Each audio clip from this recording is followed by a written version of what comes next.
Mother shot and killed when she was waiting for a bus, and next month marks the 2-year anniversary. And finally, there's a break in the case, but the search for justice is not over, not at all. Fox 6's Jenna Sachs, she actually talked to a man who helped the victim in her last dying moments. Jenna's in the newsroom with this.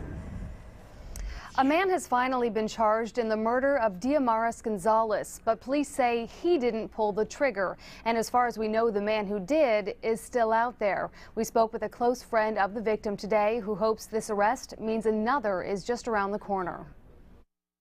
She had a heart of gold. On March 15th, 2011, Latrell Putnam says the world lost a gentle spirit. She was a great person. Everybody was really in love with her.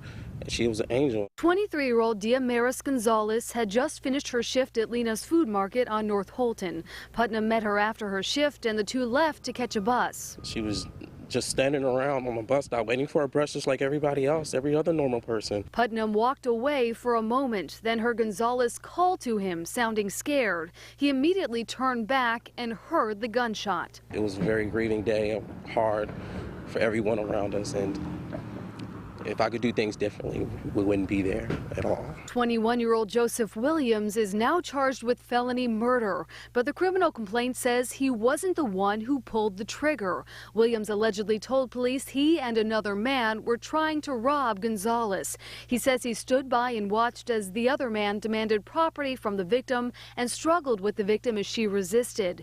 Williams says his partner shot her and they ran away. You get your life taken just because you're trying to go home from work. You're trying to feed your children, and this is what happens to you? Putnam says Gonzalez fell into his arms, and he held her on the sidewalk. It was very devastating because I could not help her. He's grateful someone is finally facing charges and hopes it means investigators are close to making a second arrest. I hope God takes wrath upon you because this is not something humans do. This is the work of the devil.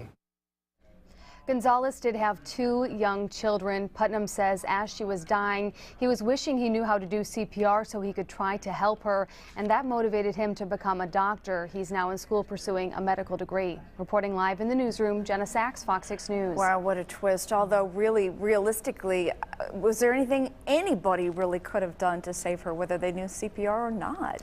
Well, according to the medical examiner, she died from extensive blood loss, so the chance of him being able to do anything to help her was very unlikely. But at least when he becomes a doctor, at least maybe a little bit of good news coming out of a horrible story. Thanks, Jenna. Well, there is a huge jump in the number of aggravated